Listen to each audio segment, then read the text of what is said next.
So, perhaps you were wondering whether or not in EU5 the portrayal of Italy is, somewhat historically accurate and or makes sense in general. Um, Perhaps not, but hopefully you're gonna be hearing me ramble about it from now on, for a while at least.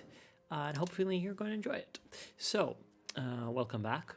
And today we're talking about, as you can see, the Italian peninsula in EU5. Now, I've been playing EU5 for a little bit. I will say free disclaimers before you move forward with this video. I am not, number one, I'm not a historian, definitely not a medieval historian, but I am Italian, and I do have a pretty decent knowledge of history, especially Italian history. So, take everything that I'm about to say with a grain of salt, but just a little primer about what was going on in this area, for those who perhaps aren't as haven't had the chance to be immersed in the vibrant world of high medieval Italy. As far as the second disclaimer, well, I am not an expert in EU5. I've been playing a little bit, but it's not exactly a game I'm super still too familiar with. And disclaimer number 3, I'm talking about Italy, but I guess this is the first thing that we're going to be introducing, is that back when the game was set, that would be 14th century onwards, up until, well, far later actually, the concept of Italy was not really around. So I am simplifying by saying Italy, and I am unifying, all these sorts of entities that back then would have been considered separate, and I'm unifying various regions that back then would have been considered separate, that being the, let's call it north, around from where, I am currently with my mouse, with my cursor, drawing a line. Up north, that would have been, back then, that would have been Lombardy. Then, we had the center and the south, that would be Rome and Naples and Sicily, and then the islands, Sicily, Sardinia, and Corsica.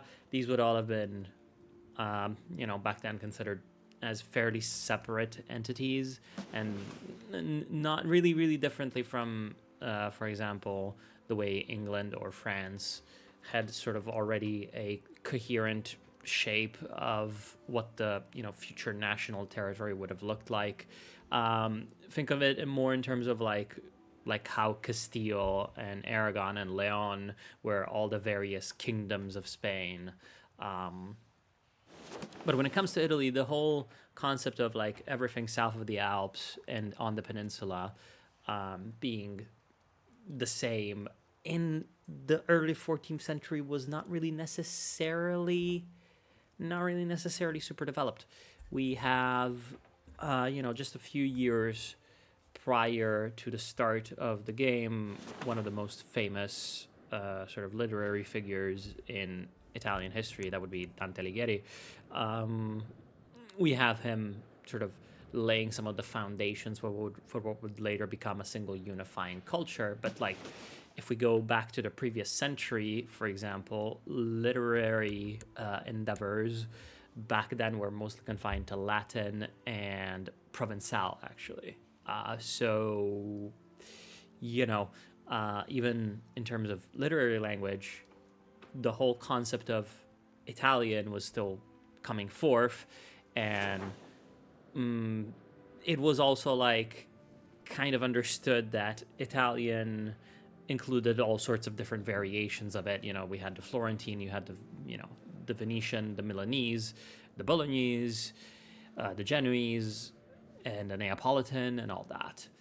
And this would stay the case for a very, very long time, far beyond the scope of Europa Universalis 5, actually.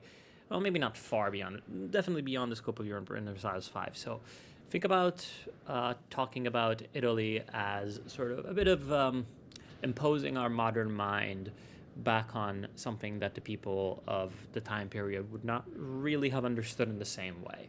However, there was a sort of feeling of, yes, obviously, we can mostly understand each other for our language. We mostly have a shared heritage to obviously the ancient Roman state.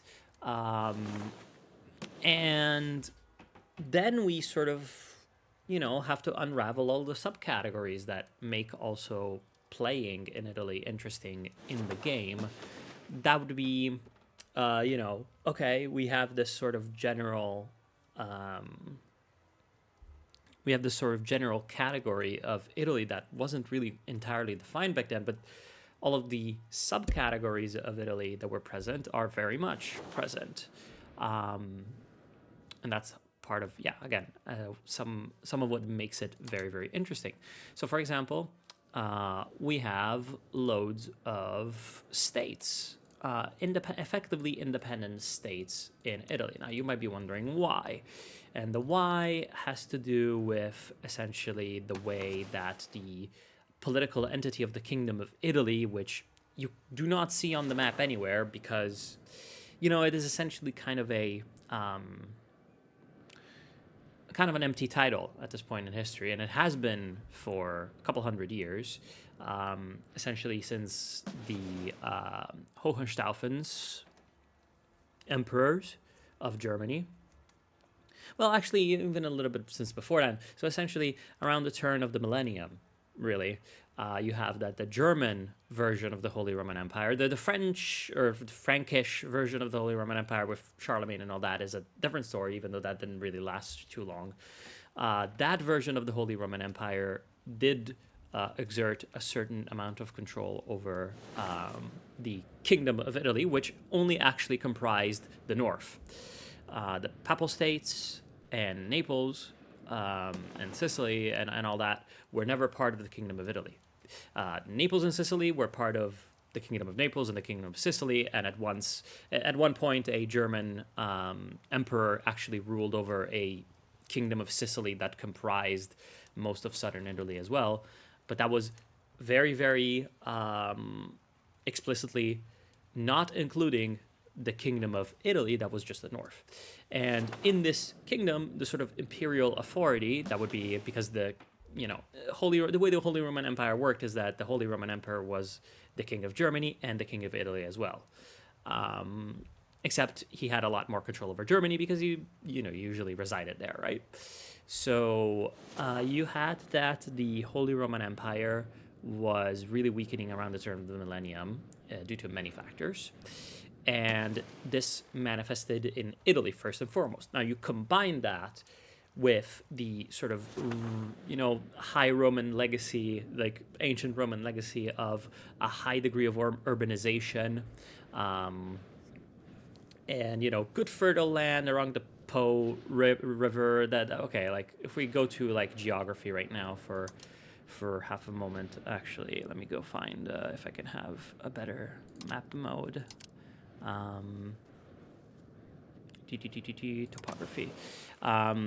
You can see that you have this mountain range, the Alps, that separate Italy from Germany, so that, that makes control from Germany into Italy harder. But also, you have that this whole area is extremely well watered and fertile. Same with Tuscany. And that, plus the sort of, as I said, ancient Roman legacy of lots of cities that most of them were kind of destroyed, but then the cities are very, very hard to destroy in history. They come back really, really easily once they are established, especially in areas where if they are established, they have good reason to be there.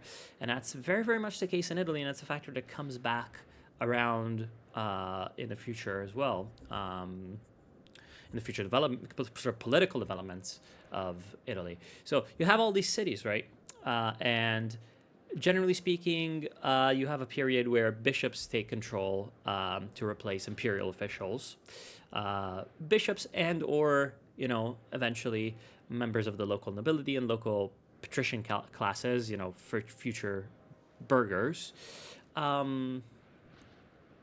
And that gradually sort of develops into the communal system. Now, comune just means obviously the common interest. And originally, it's just an association of citizens that is okay, we want to kind of quote unquote unionize, even though it is for the class interests of the wealthy. We want to unionize in order to have our interests better represented with the government official, whether that is an imperial appointee from Germany or a local bishop. And then eventually, in this sort of progression, you have that the bishops then lose their power to these associations, and you have the creation of lots of essentially republics, little tiny republics that are sort of effectively exercising sovereignty within the city walls of Milan, Cremona, Pavia, Brescia, Bergamo, Verona, Padova, definitely. Venice, even though Venice is its own... Oh, I did not want to go, actually, in game. Even though Venice is very much its own case. Ferrara, Modena, Bologna, Parma, all of these, Florence, most definitely all of the cities of Tuscany, Florence, Siena, Pisa, Genova, over in Liguria, Torino, in Piedmont. All of these cities and all of the cities of Marche and Romagna. And I'm going to talk about all these regions and explain them in detail later on as well, so that you have, a great understanding of the whole region once you actually go in and play in this area. You have that all these cities are kind of exercising these associations of noblemen and merchants and patricians are exercising effectively collective government and sovereignty over their own affairs within their town, except some of these cities really, really big and wealthy and strong, such as especially, poster child for this is obviously Milan, although, Verona, Padua, Venice, Bologna, a little bit Genoa as well, definitely, and obviously Florence and Siena and Pisa, very, very big examples down in Tuscany too. These are kind of the poster childs of really, really powerful cities that kind of, are too big to just be contained within their own little urban agglomeration. And, their food comes from the countryside, so they start to sort of organically give orders to the peasant, the local peasant communities as well, and they start to clash of local feudal lords that are, nominally under the empire, but the emperor can't really come and rescue them, and it's in his period of weakness and all that. And you have that this process sort of continues within the Kingdom of Italy. This is at this point still a sort of de facto, but not a de jure state of affairs. It's not officially that these cities are grabbing sovereignty for themselves and starting to, act as if they are independent entities and independent political entities. They're still acting within the sort of 100% legal fiction of essentially, the king of Germany is the Holy Roman Emperor, and he's the king of Italy as well. And we're doing all of this within, this established system. We're not trying to subvert it or replace it. However, what happens when you create a dual power is, dual sovereignties can't exist. Except in the Middle Ages, they did all the time. Dual sovereignties and layered sovereignties. They existed all the time until they came to clash, and obviously that clash comes whenever one power begins to try to take back what it thinks is rightfully theirs. Very much in the medieval world, what you need to be thinking about is that people thought in terms of like rights and obligations and duties and privileges. And so the way society and political structures were set up, essentially trying to overturn them was very difficult. Even for like the mentality of the people, not just in terms of like the material conditions and the structural conditions of everything. Revolution was not only hard because of that, it was also hard because the way the sort of medieval mind, the medieval European mind thought about the world was a sort of great divine order that was sort of trickling down onto the world of humans. And then that world of humans sort of, yeah, sometimes it adapts, but mostly, there's a reason why things are the way they are. And generally speaking, it was working out pretty okay for them in their view. So yeah, why change it? Anyways, one of the reasons why you change it is, for example, if you feel like your rights or your privileges are being have been usurped, and that's how that's how Frederick Barbarossa felt. Frederick Barbarossa, famous German emperor, famous Holy Roman Empire emperor. From the Hohenstaufens, from the Swabian dynasty, and essentially, what his idea was, he was ruling like between in the mid-late 12th century. At that time, the sort of economy and political power of the German Empire was recovering, and he thinks, okay, and not just the German Empire, but also like the Kingdom of France and the Kingdom of England are sort of enjoying a little bit of a resurgence of central power from the collapse of the 11th century, due to a billion factors that you go to medieval historians for those. I am not qualified to really explain them that well, unless you want me to in some other occasion, but that would require definitely different kinds of research. Anyways, so he decides, okay, I'm going to come back and I'm going to sort of reassert control over the Kingdom of Italy. And originally that was framed essentially as essentially Milan was usurping a ton of authority, a ton of power. And actually, like in modern Italy, this is often framed as modern Italy, but also sort of romantic nationalist Italy of the 19th century and 20th century. This was often framed very simplistically as like a national struggle, what is about to happen. Except, it was very, very much a civil war within the Kingdom of Italy that just so happened to be in personal union with the Kingdom of Germany and, the wider Holy Roman Empire.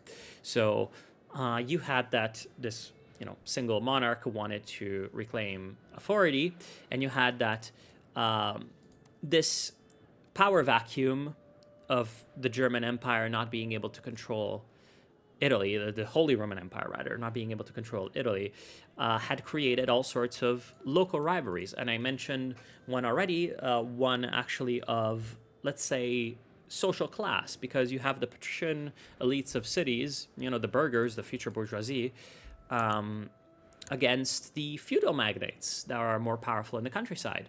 And you can see this reflected in EU5. If you go to,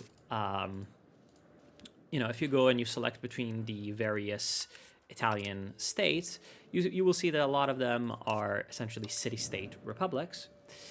But if you go, for example, to the West, you see that you have all sorts of small to medium feudal lords, most famously in Montferrat, and also in the central areas of Italy. You should be able to find a couple. Actually, hold on. Maybe right now these are all comuni.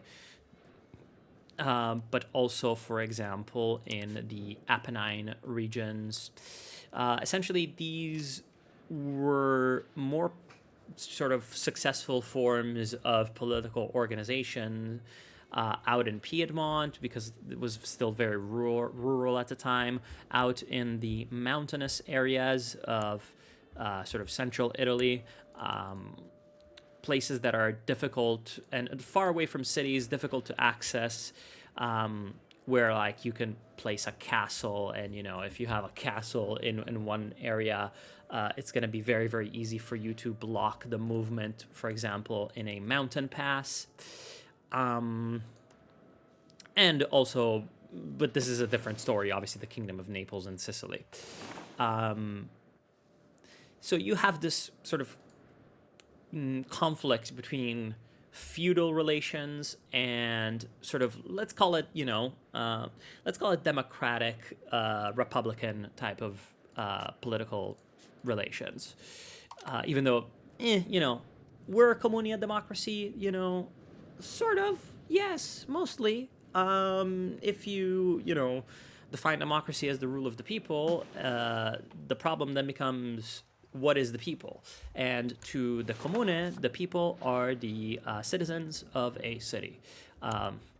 Propertied, free citizens of a city. It doesn't matter if their property is their house and their workshop. They've got property. Now they may be, intellectually and politically dominated by the, patrician magnates that have not just, a house and a workshop, but maybe multiple properties. Maybe they even have, a big tower that's like kind of like a castle within their within the sort of confines of an urban environment. Maybe they even have large land estates out in the countryside. However, in the world of, this type of politics, they both get to participate in the political discourse. They both get to, hold office. And all of these little republics were trying to emulate the Roman Republic that had a degree of participatory, like a system of participation of even the plebeians in decision making and in political office, political processes. So very, very typically you have that in a communal system within medieval Italy. You have that there are various citizens' assemblies that can be gathered, usually in the cathedral, usually to decide on important matters. You also have that, generally speaking, political authority is highly sort of restricted, usually through the mechanism of offices only being held for maybe a year, maybe even 6 months, maybe even 4 months. Maybe you have that you don't just have one person holding an office, but you have 2 or 6 people holding the same office, and they have to decide sort of unanimously what to do. And maybe even you have that, and this was very, very popular, most famously in Venice, you have that, okay, we're going to have elections for people, but let's not have elections that are straight up like, I write, someone's name, or like you have an assembly and people raise their hands or something. No, you have the way that you select a person be random. Because Venice, very, very famously, when the Doge dies, and actually a lot of other offices in the Republic of Venice worked in the same way, but this was also the case in Florence. What you have is that you have either a semi-randomized or a fully randomized. You just put people's names in a sack and you just take one out. And it's like, then how do you how do you make sure that a person cannot usurp power and become a dictator, which was very much, within their minds, as the example of the Roman Empire was kind of like, and the Roman Republic was kind of like vivid for them, and alive in their minds. This was a way to, remove that risk. It's like people can't consolidate power too much if they do not have the sort of time in office to do so. If even their election and, is not exactly like, because, okay, they have the most supportive people. You just had this very, very interesting, very, very frank and honest system in place. Honestly, it might seem like it would be very, very like both anti-democratic and sort of rational to our mind, but to them that was like ensuring also that the most powerful people within society could not control it too deeply. Obviously, powerful rich people control any political system that allows them to, but they, these little states still had a way of like protecting the little citizen through these various mechanisms. Now, all of these various entities eventually end up fighting a war against Frederick Barbarossa, as I mentioned, who was trying to curtail their their power. And shockingly, they mostly Milan, but also like the war lasts. It's a very, very complicated war. Lasts a long, long time. The decisive battle, though, after I would say like a dozen years of war or something like that, is at Legnano, where not even a coalition, but mostly Milanese troops defeat the emperor, and nearly, they take the whole treasury, and then the treasury is divided between the various participants of the so-called Lombard League. This concept of Lombardy should also be explained. Like, essentially, if we're talking northern Italy, back then they would have been saying Lombardy. From the Lombards are a Germanic population that migrated to northern Italy in the 7th century. And established their own kingdom there. Therefore, the Kingdom of Italy was technically supposed to be operating under Lombard law. And today, Lombardy, if you speak to an Italian, today Lombardy is pretty much this. It's a little slice, actually, more like this. It's a little slice of northwestern Italy, even though it's a very important one. And as you can see here, even right now, it's very, very highly populated. But back then, really, Lombardy included all of this.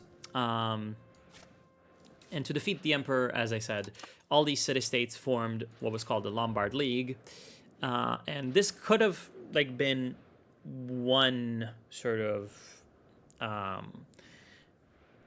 this could have been one avenue of development for Italy in the medieval period, is like a strengthening of the Lombard League, as like an alliance of a confederation of city-states that would eventually end up having a sort of common government and a common cause and a common army. Who knows, maybe that would have been possible, but it just didn't end up working out. And the Lombard League, even though it shockingly defeated the number one political authority in the world, as far as a European was concerned, even though they managed to do that, they eventually fizzled out. And sort of what ended up being the case as far as an avenue of development ended up being sort of the other avenue of development that ended up actually sort of taking shape is, yes, the world of cities continued to develop as a multitude, a plethora, constellation of single individual city-states.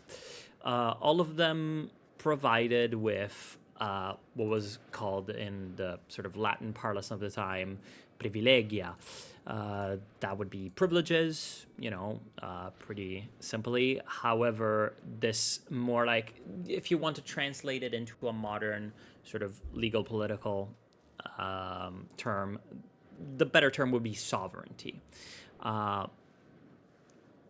The Holy Roman Empire still held nominal overlordship over northern Italy.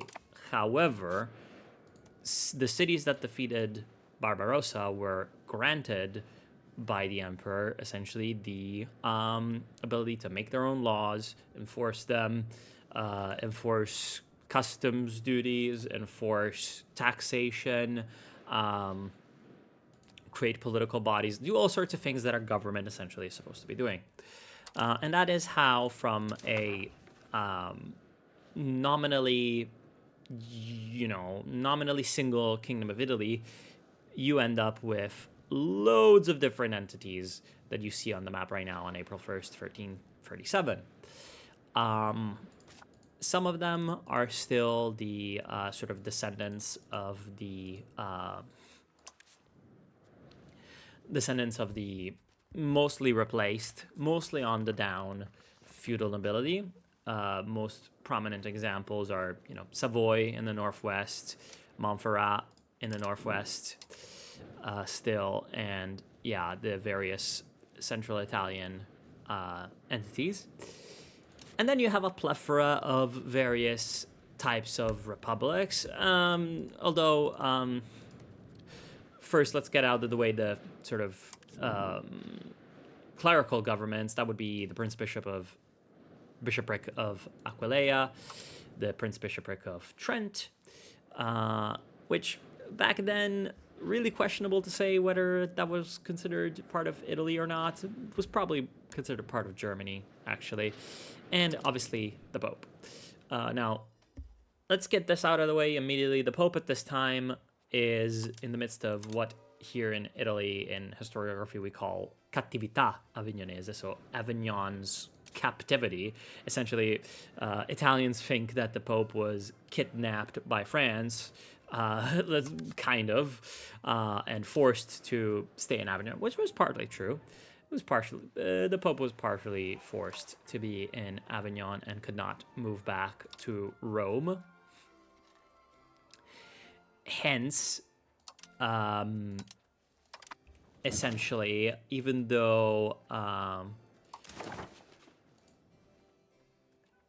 the Papal States we think of as an Italian power, at this moment in time, the Papal States was kind of like, yeah, it had important political temporal power in Italy, and especially in central Italy.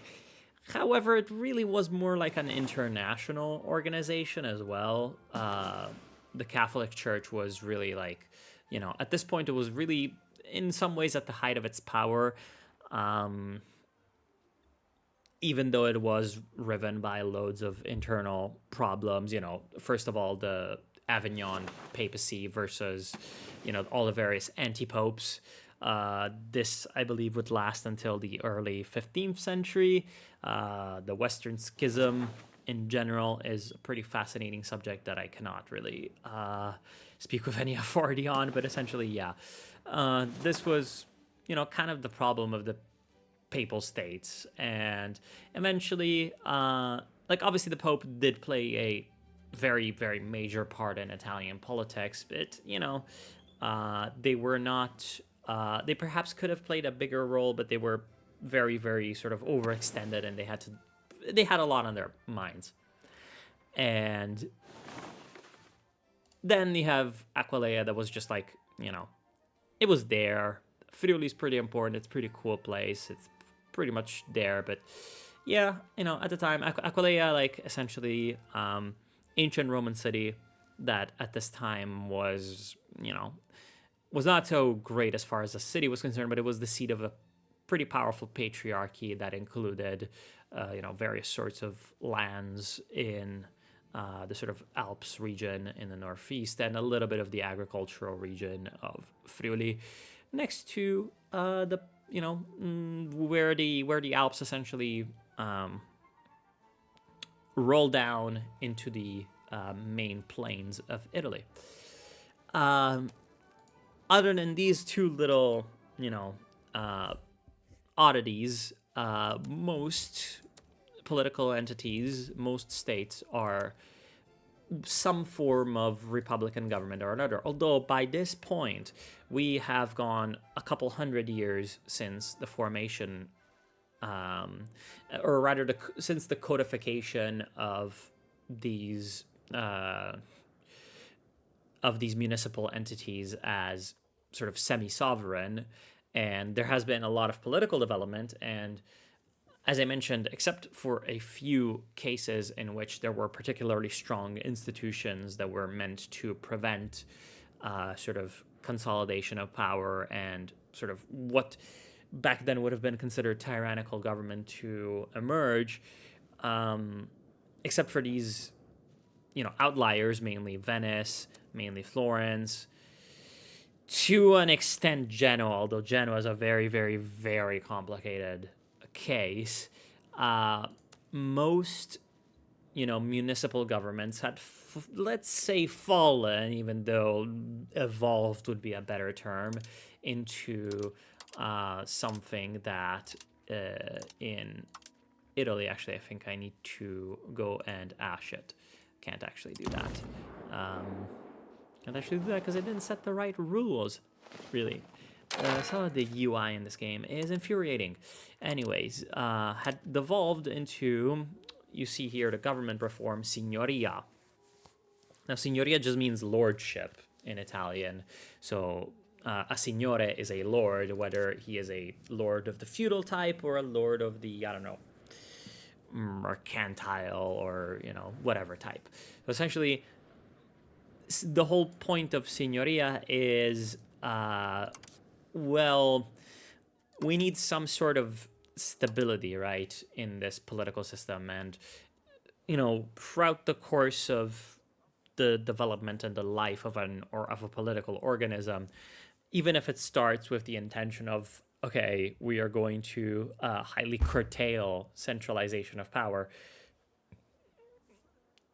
it kind of, the need for stability kind of rises. Because what you have when you have sort of a city-state with very, very important families, very rich families, getting rich off of trade, getting rich off of, small production, getting rich off of even the early banking system. What you have is that these guys have loads of fucking money, and they have a political system that is set up to mostly serve them, and so they try to control it, which leads to internecine sort of fighting and struggles and people murdering each other and various factions springing up and fighting each other within a city. And the signoria system that emerges is supposed to sort of, curtail that and provide stability.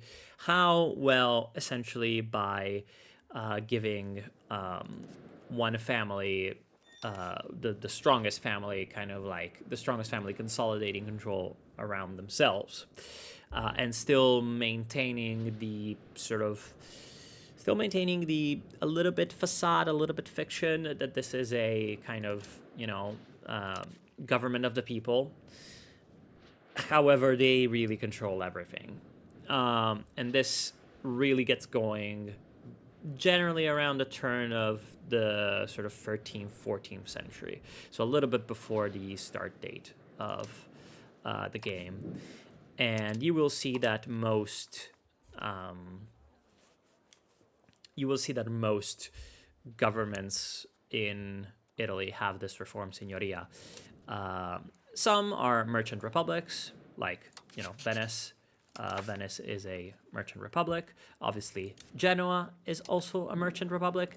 And I believe Pisa should also be a merchant republic. No. That's not exactly accurate. These three, and we're lacking Amalfi, but Amalfi is, not a concern of ours anymore. It's too late for that. These three states, Pisa, Genoa, and Venice, on the other hand, are the so-called maritime republics. And the maritime republics have a very, very important sort of role in the medieval history of Italy, because they were the spearhead of essentially a wider expansion of these various little city-states that, even though they were so tiny, they were able to sort of very, very effectively marshal resources, and in part by attaching themselves to the Crusades, in part by their importance in trading with the Byzantines, with, well, the Eastern Romans, let's say that, and the East in general,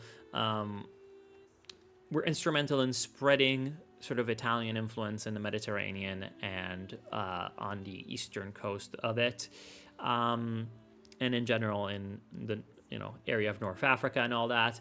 And they were also pretty instrumental in the Crusades, because these guys had ships, and when the Crusaders from Central Europe or France wanted to get to the Holy Land, well, you hire a bunch of ships from the Italian city-states, which was how the sort of debacle of the Fourth Crusade came about, through Venice and blah, blah, blah, blah. The Crusaders hired the Venetians to ferry them across. By the way, the Venetians were totally innocent in all of this. And if you want me to prove it, I will make another video about it. Leave a comment down below. Yeah, you had this period of the Maritime Republics. The main three were Venice, Genoa, and Pisa. There was also Amalfi, which is down by Naples, but Amalfi by this time is gone. Now, because of the because of the maritime and merchant traditions of these states, they remained less let's put it this way, less authoritarian and more sort of genuinely republican. Although Genoa was totally and completely dysfunctional, which is kind of represented a little bit in this diarchy republic. And around this time is when Genoa is really starting to sort of be surpassed by Venice. Genoa and Venice had a horrific rivalry, like brutal rivalry in this time period. And, well, generally speaking, Genoese and Venetians were very, very famous for fighting each other, especially in the over the control of the sort of Eastern trade, fighting each other in the Black Sea, fighting each other in the Aegean, fighting each other in, the Levant, and fighting each other in the Adriatic and Ligurian seas closer to home. But yeah, they were just fucking fighting each other all the time. They were in a, let's say, commercial and military cold/hot war throughout, all the way until the 14th century. And the end of the 14th century, which is when Venice eventually prevailed.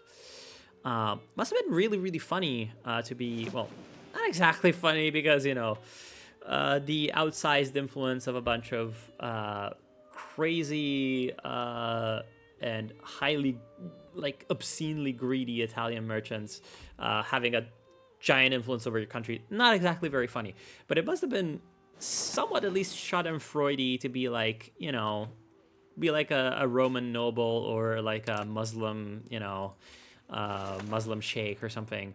And you have these Italian concessions in your land, like trading concessions, and they have their little, little sovereign enclaves. And I don't know, Venice and Genoa decide to fight each other. And you literally have episodes where the, foreign residents of Alexandria and, Acre and Antioch and Constantinople just start to fight each other because it's the Genoese are fighting the Venetians and the Pisans are coming in on one side or the other, and they burn each other's quarters down. And usually these local governments kind of have to step in and stop all of this shit, except they can't really do that too much because once they're not busy fucking fighting each other, they're gonna come after you with their ridiculous fleets that you can't do anything about. And they're gonna curtail your market access to the rest of the world because they control the trade. So yeah, this is a very, very particular time. And Genoa had a sort of, let's say, weaker republican system because the Genoese families, they were very, very powerful, but they were more independent of public authority.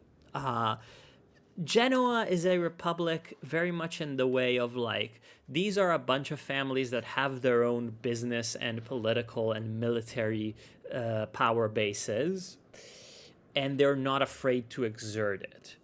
However, Venice, on the other hand, managed to do, however many reasons. Go read a history book on Venice. I'm not the one that needs to explain it to you. But Venice had a more powerful government that could control the various patrician families a little bit more and sort of direct their energies towards the state and towards participating in the state and finding their prestige, finding their riches, finding their glory, but in the participation of the most serene republic, and not in going off and doing their own thing. Genoa are a bunch of crazy adventurers, and Venice are a kind of they're a mixture of like a hyper individualistic at the atomized local level, but also of a hyper collectivistic society. It's so weird. You can't really explain it that well. Because they had a very, very strong government that could mandate all sorts of things and could coordinate and rally energies and forces and order its citizens even outside of the territory of the Venetian Republic. The Venetian Republic could order its citizens through these envoys that they had all across the Mediterranean, that were in part like ambassadors to local courts. They were spies that were reporting information back to Venice.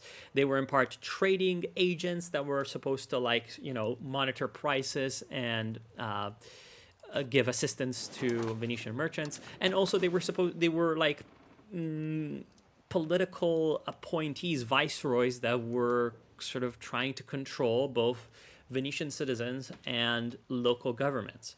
So Venice was really this like crazy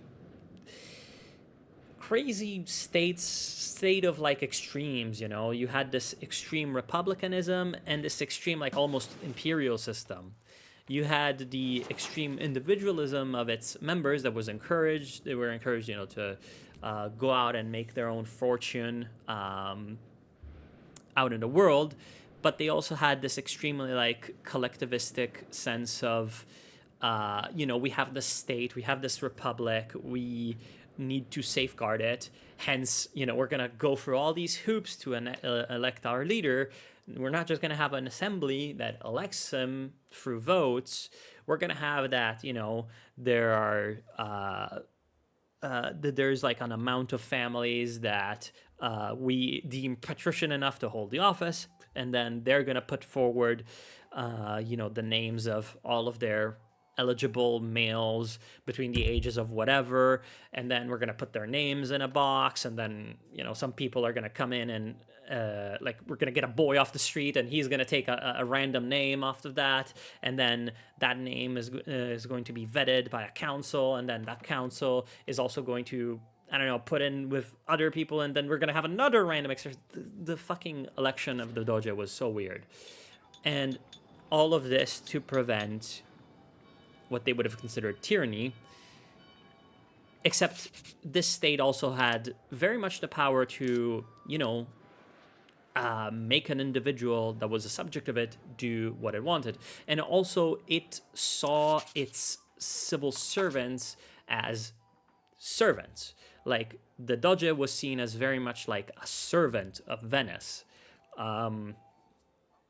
You had that this person, they're going to become the Doge. They need to like divest essentially from all of their properties. They need to divest from all their business interests, at least in theory, and they had to subject themselves to a level of control by, let's call it a deep state in the modern sense, that was made, there were all these sorts of various councils and organizations and little, committees that were controlling what he was allowed to do or not.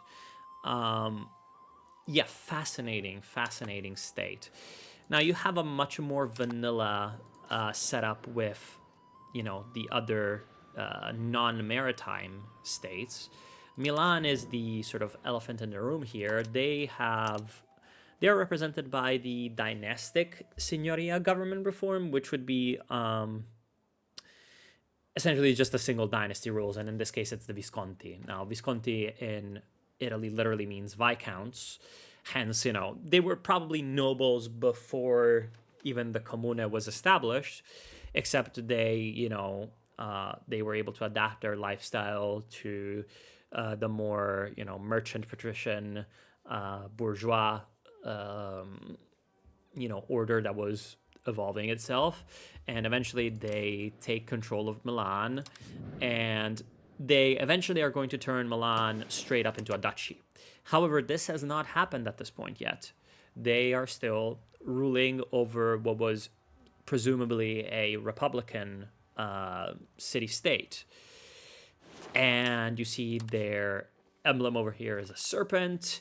So this is a very much like a dynastic situation that they've got going on. If you go to Milan, or if you go to anywhere that like the medieval Milanese have spread to in one way or another, you will see the Visconti serpent pretty much everywhere. Even in Krakow, actually, in Poland, in Krakow, in the castle, Krakow's castle was built with the help of Italian carpenters and artisans, and they were from Milan, and they carved a Visconti serpent on the entrance. Very, very fascinating stuff.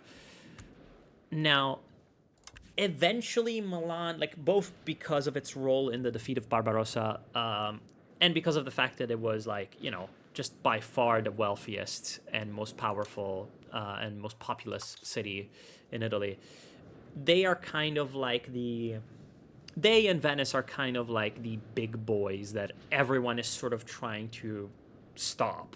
Although Venice is more later than the 14th century. Venice is more like the 15th century. In the 15th century, you have that Milan and Venice are fighting each other over the control of northern Italy. In the 14th century, Venice still hadn't gone into its mainland expansion yet, so you have that Milan has to contend with mostly Genoa, Florence, and Verona. Verona itself is an interesting case as well, because you have a very similar very, very similar story to that of Milan. You have the Scaligeri family. Here they're called della Scala, and in Italian, Scala means ladder, hence why they have a ladder on their emblem. So the Scaligeri or Scala family are taking over Verona, and Verona is a very, very rich city because of its river trade coming from the Brenner Pass. Essentially, if Milan is rich and powerful because Milan was, from the days of Rome, a big populous city in a very, very good location with lots of great farmland around it. And if Venice is rich and powerful because of its maritime prowess, same with Genoa, Verona is rich and powerful because of it's controlling the trade that's coming from Germany. Essentially, if you're from Germany and you want to come to Italy, and obviously at this time the relationship between Germany and Italy, even though politically the Germans aren't really controlling Italy, they're still technically part of the same same political organization, the Holy Roman Empire. If someone from Germany wants to come down into Italy, they have to cross the Brenner Pass mostly, which is this one, coming through Bozen and Trento, and it sort of opens up onto the Italian plain in Western Veneto, and that would be Verona. So Verona becomes very powerful from that, and one of the routes that actually this family takes is that they're one of the, they are famous for being some of the most properly noble and aristocratic of the big Italian patrician families. And for example, even though you shouldn't take my word for this, you should go and look it up yourself. Dante's language, from when he was living in Florence to when he was a political exile from Florence, and eventually he ends up for a while at the court of Verona, Dante's language about, political ideology changes drastically, because you have that Milan and Verona are an example of a type of, Italian, let's say, republicanism at this period that is very, very much trending towards the reestablishment of some kind of feudal organization of the state. Even though it's in a more advanced form than the feudal organization of the 11th century, what essentially the Visconti and the Scaligeri are both trying and succeeding at doing is reviving the rule of a sort of militaristic elite that is able to pass down office hereditarily, and rule for the force of tradition, and, essentially monarchy. Once you go down south of that into, let's say, less powerful, less centralized, less effective, ruling families, you have lots of little states that are kind of doing their own thing, kind of trying to expand at the expense of their neighbors, but have stuck more closely, even though they're still, by this point, mostly signoria, hence like some kind of like noble or patrician is controlling the government, is effectively controlling the government. What you have is that they are less, they're less aristocratic in their outlook. They are more, holding on to the republican roots of communal government better. And actually, one thing that is like impossible to really represent in the game, for example, you see that here Modena is under Ferrara, and this would continue to be the case essentially until Modena became the capital of the Estense state. Now, the Estense means that they are ruled by the Este family. Este is actually here. As you can see, this noble family eventually, originally had a county here, and then eventually they migrated into Ferrara and took control of Ferrara.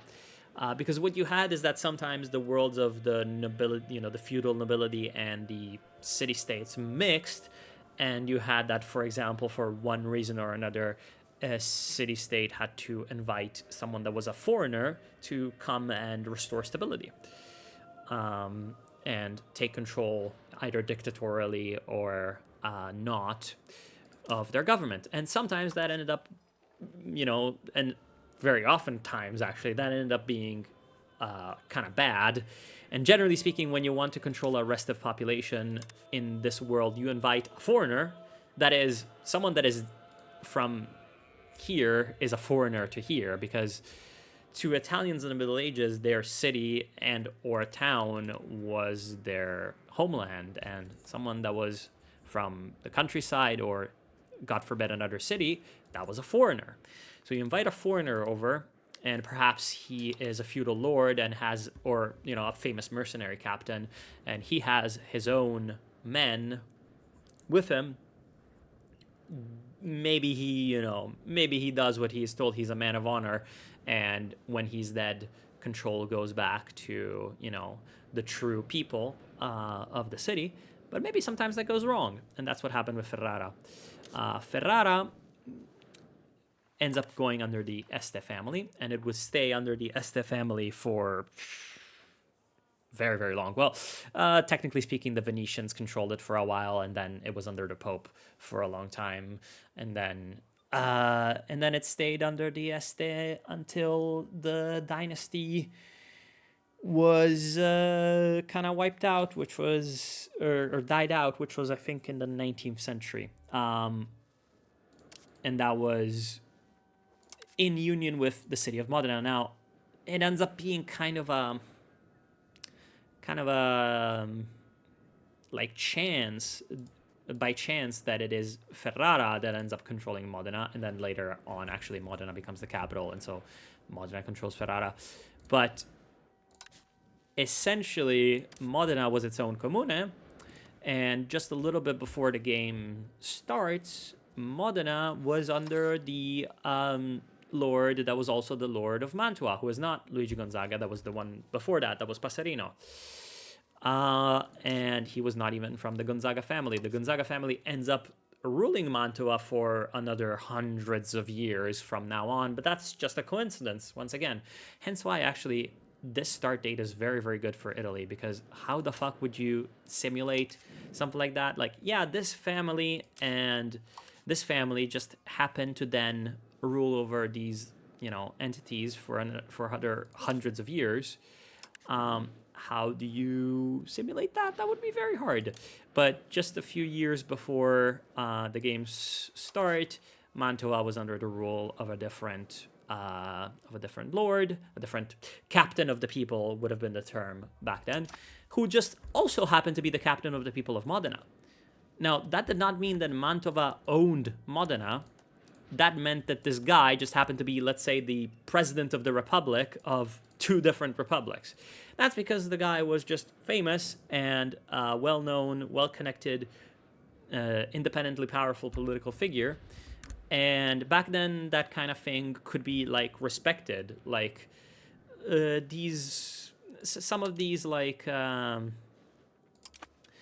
political men that were traveling around various states offering their services were kind of like respected as their own little, a little bit like consultant figures, like they had their professional reputation.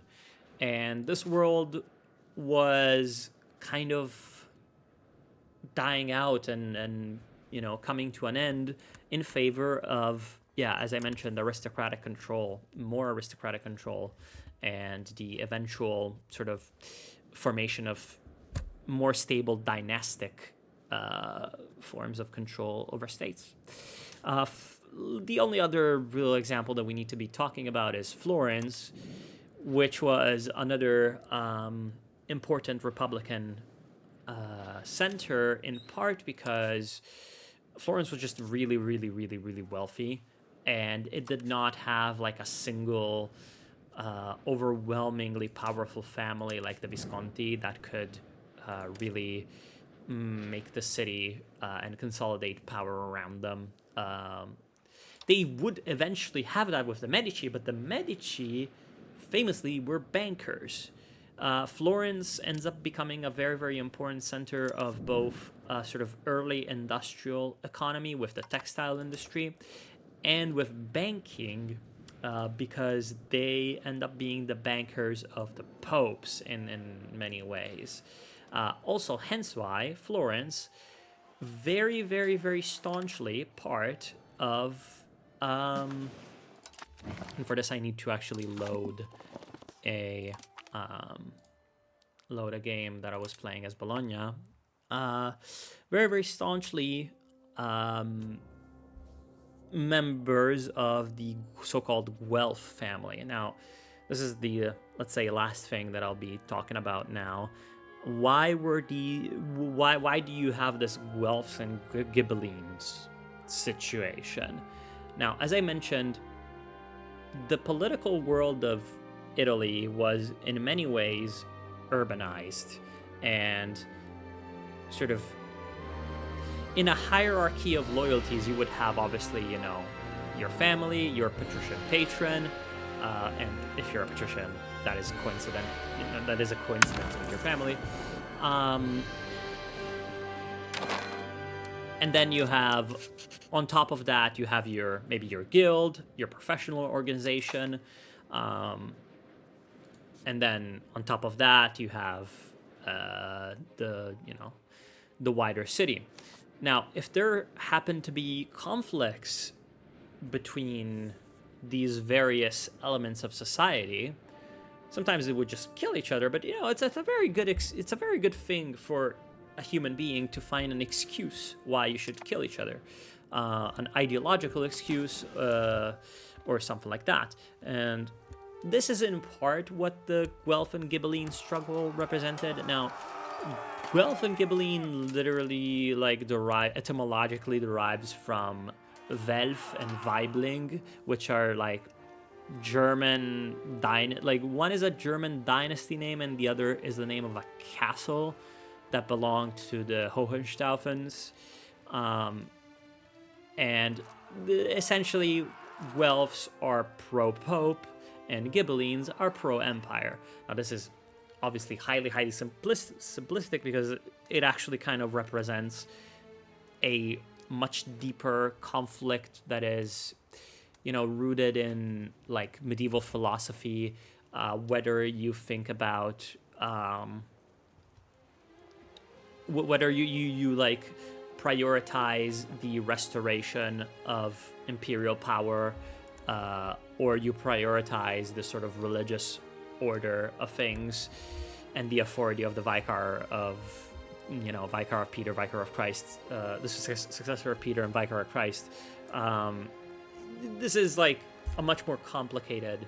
Like if you were gonna like ask a medieval person about it, they would give you a much more complicated answer than we can give today. But you know what it boiled down to is essentially Ghibellines prefer to be ruled more strongly by the empire, while Guelphs prefer more quote unquote local city-state independence supported by the Pope. Now, this also ends up meaning that Ghibellines favor centralization more and Guelphs favor decentralization more, and in the world of like a million different city-states, that played a part. But also, like, sometimes the Pope wanted to expand his power, and then, you know, the opposite would end up happening. And sometimes you had that the Pope was trying to invite various foreign rulers over to sort of settle disputes on his account. For example, the Anjous of France, which is how a French becomes king of Naples. We're not going to talk about Naples and Sicily and Sardinia and Corsica that much today, but there's a whole thing going on here with the Anjous and the Normans of Sicily that were eventually replaced by the Aragonese. But essentially, the wider pan-Italian political struggle was framed in the terms of opposition or support of the restoration of imperial power, and or opposition or support of the papacy. Now, the way you really need to be thinking about this is you need to be thinking it about like almost like in the Cold War. You know, you had all of these conflicts around the world that were rooted in very often they were rooted in local grievances. There were, you know, the local history. Except they, you know, in the context of a wider global struggle that also has ideological, you know, undertones and underpinnings, it's only natural that at some point one of the parties is going to take a side or another, and then the other party has to take the other side. So here you have that, for example, cities that end up being like historical rivals due to their own reasons were, you know, incredibly like in a you know, shock to no one, were on different sides of the Guelf and Ghibelline struggle. For example, Arezzo and Florence fucking hated each other in the 13th century because they were, you know, they were rivals. And Firenze was, as I mentioned, very, very commercially intertwined with the popes. And so it was Guelph because, you know, we're friends with the popes. We lend them money. He is indebted to us, so we have an interest for the Pope to not be sort of cast down, because otherwise, then our commercial relationship with Rome is going to collapse as well. So we're kind of in this boat together with the Pope. And if the Pope is fighting the Emperor, that means we're going to support him against the Emperor. And also that means that Arezzo is like, okay, you guys are pro-Pope, then we're going to be pro-Emperor. You know? Very, very similar concept. Milano and Pavia. Pavia was the ancient capital of the Kingdom of Italy back in the Lombard days, and it stayed the capital, technically, of the Kingdom of Italy, so it had prestige by being attached to the Holy Roman Empire. Therefore, Milano is like, okay, first of all, we hate the Emperor because of that whole, like, he tries to curtail our power every once in a while. So we need to be friends with the Pope because enemy of my enemy. But also, like, we have a rivalry with Pavia, and Pavia loves the Emperor, so we're going to be Guelphs. Same thing in Emilia, where I'm from, Bologna and Modena. Bologna, due to a million reasons, becomes, let's say, pro-Guelph, even though it's a very, very complicated situation. Therefore, Modena becomes Ghibelline. Pisa, they fucking hate the Florentines because they perceive them as a threat. They hate the Pope because of commercial rivalries. So they are one of the most fanatically pro-emperor, city-states. This just reinforces that Florence, that is their rival, is going to stay in the Guelf camp. Now, this is on a wider, Italian-wide political spectrum, or political struggle, but also, within cities, and this cannot really be represented that well in EU5.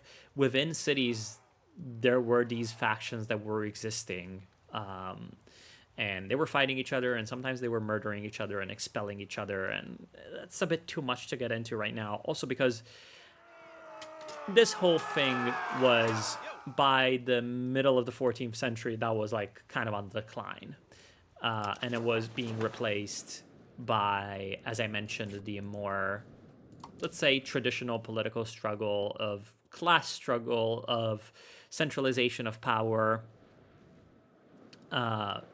peasant revolts, revolts of workers within cities, and the Pope himself was starting to have some serious issues with being forced to go to France, with being sort of drawn more in the struggle between the Kingdom of France and the Holy Roman Emperor, and the Western Schism and all that. So the rivalry between the Pope and the Holy Roman Emperor was sort of a little bit on the decline, even though it picks back up again and in various forms throughout history. But yeah, that's about it.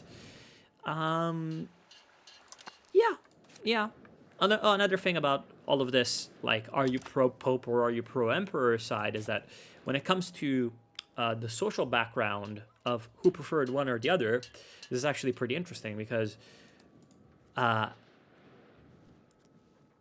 let's say that you're more aristocratic. Generally speaking, if you can trace your blood lineage back further into ancient nobility, maybe even think that you're a descendant from a Roman patrician family or something like that, then you have an ideological and prestige interest that the monarchical system, represented by the authority of the Holy Roman Emperor, is stronger. Whereas if you're a merchant, a patrician, or something like that, and your enemy are the magnates, the big guys with swords, and instead you want the patrician and merchant interest to prevail, then you're more pro-Pope, funnily enough. Yeah. Anyways, I hope you enjoyed this very, very, very, very, very brief introduction into what Italy was like in the 14th century and why it's so cool to see it represented even in a small modicum of detail in Europa Universalis 5. And I hope that you enjoyed it. Thank you all for watching, and I hope you join me some other time when I talk about something else. Bye-bye.